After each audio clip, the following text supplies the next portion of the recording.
Pero nagdarasal tayo. Yes. Diba? Sabi ko, Lord, bigyan mo naman po ako ng gamot. Ang nasa isip ko, gamot. Kasi wala naman akong alam tungkol sa nutrition eh. Gamot. Sabi ko, Lord, bigyan mo naman po ako ng gamot na magpapagaling sa akin. Ito na nga dumating isang araw, umaga, napadaan yung si Abner Randy. Binigyan niya ako ng kape. Bigay po ha, bigay. Kaya kayo, lahat tayo, huwag kayong manghihinayang pag alam niyo potensyal. Pero kung hindi potensyal, patikinin niyo. Yung isang sachet na 12 grams, doon po nag-umpisa. 12 grams. Dahil sa 12 grams, may grupong malaki na nangyari. Ako po hindi nagkakape. Uwi ako ng hapon. Sabi ko sa asawa ko, uwi na po ang tawag ko eh. Hindi po darling, hindi sweetheart. Uwi na talaga. Sabi ko, binigyan ako ni Randy. Sabi ko, Randy, hindi ko pa naman alam eh. Binigyan niya ako ng kape. Sabi ko, try ko nga. Alam kong herbal. Ayaw ko ng herbal. So, totally, ayaw ko ng herbal. Ayaw ko din ng kape sa labas. So, wala akong choice. Kundi inumin siya kasi siguro, yun na yung pag-usapan ng Diyos. Ininom ko siya. Nakatulog ako ng mahindi. Wow. Doon sa isang kaping 12 grams. Kinabukasan, hinanap ko yung taong yan. Sabi ko, nasan na yung taong maingay na yan? Parang hinang daraga. Hinanap ko talaga. Nasan po ako bumili agad ako ng kape sa kanya. Tapos, lagi, ulit din bumili ako. Ano po? So, yun po yung start. Napadig kita sa DXN. Sabi niya, partner, mag-finger ka dito. Siyempre, negative ako. Negative, kumikita ako sa negosyo ko. 3,000, 2,000. Plus, meron pa kami grocery. Ba't papansinin na inegosyo ko? Sabi ko, sir, bibili na lang ako. Sabi ko doon. Pero, matyaga eh. Kaya pag yung apply ninyo, matyaga, pasalamatan ninyo. Matyaga siya, matyaga. Hanggang, sabi ko, sige, mag-member na nga kaya ako. Nagpa-member ako sa kanya. Tapos ito na, dumating na yung sitwasyon na ang DXN ay magpapakilala na sa buhay ko. Kasi nun, gamit lang ako, user lang. Sabi niya, partner, sa palagay mo, pag ikaw ay hindi nagtinda, may kita ka, wala. Ay, di wala. Siyempre, hindi nagtinda. Sabi niya, partner, ganito. Sa DXN, ang ibinibigay niya, di ba, narinig niyo kanina, freedom. Di ba? Ngayon, kapag ikaw ay nag-DXN, ikukwento mo dun sa mga gumagamit ng kape, ng toothpaste, ng shampoo, ng sabon, na kapag yung mga nakwentuhan mo ay gumamit din, nag-change brand din, kikita sila. Yun ang umpisa para kumita ka nang hindi mo alam. Kasi naturuan mo sila. Medyo magulo sa akin. Sabi ko, ano sinasabi ko, pahala ka sa buhay mo, wala akong pakialam sa iyo. Kumikita ako sa DXN.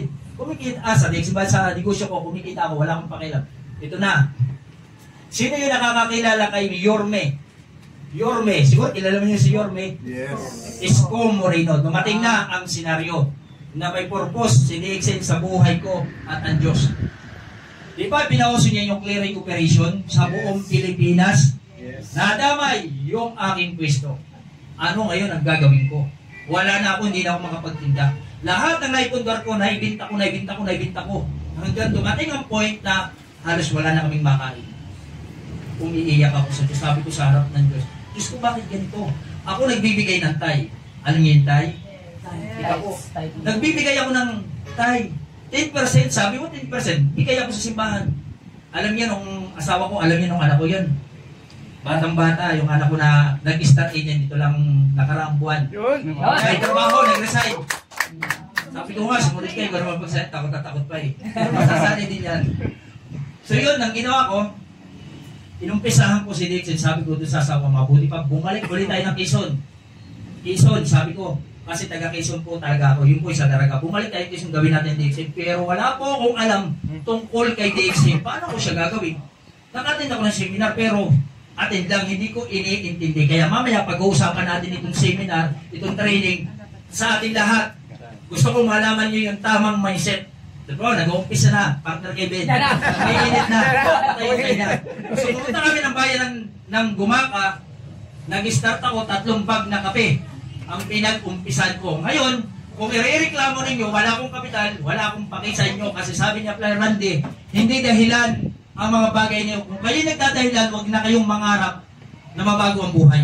Sa DXN, no excuse, no reason, wala yan lahat kung may pangarap ka sa buhay. Yes! Anong idadahilan mo? Ako, sa story ko, from Gumaca to Mamatid, nag-i-LBM ako. Dahil may responsibilidad ako sa harap ng Diyos at sa harap ng downline ko, kahit nag-i-LBM ako magdamag. Di ba, pag magdamag ng LBM, nangihina ka, wala kang tulog. Pero, biyahe ako. Biyahe ako, alam niyo ng asawa ko. Pagdating doon sa service center, sabi ko dyan, patay. Tagos ako. Sagad. Kasi alam ko eh, tubig, LBM. Wala akong dalang damit. Yun naman ang dalawa, wala akong dalang damit. Ay, yung punong bumuwal. Bago ako makabalik sa bayan ng Gumaka, alas 9 na tiniis ko yun. So ngayon, yun ay isa lamang na binigay kong halimbawa sa inyo na kung kayo'y magdadahilan para gawin si Lakeside, napakababaw naman ang mga dahilan natin para hindi siya gawin. Pero yung ibinibigay niya, yung freedom, yung health. Di ba sabi ni Dr. Lim? Health, wealth, and happiness. Paano ka magiging masaya? Sige nga, maging masaya ka kung ikaw ay makakabili ng supplement. Alam naman natin may presyo talaga yan. Pag wala ka nito, makakabili ka kaya ng RGGL?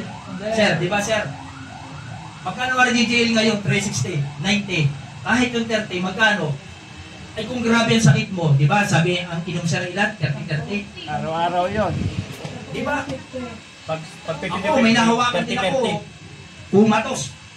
Kumatos. Ang pinainom ko, 30-30 talaga. Araw-araw, 30-30. Ang Spirulina, 18. Ang Rosel, 18. Ang Androgy, 18. Sa loob ng isang linggo, umawit siya ng kontrabaho na. Totoo po yun na experience ko. Kumatos siya. Kasi pag nag-online kayo, nag-online po ha, walang tulog. Ang utak pala namamaga. Pag namaga ang utak, magkakaroon ng blood clots. Kumatos ka na. So yun po isang testimony ko na naranasan ko na hindi po. Kaya sabi nga, huwag kayong matakot magpainom ng product, hindi ang gamot, kundi nutrition. So,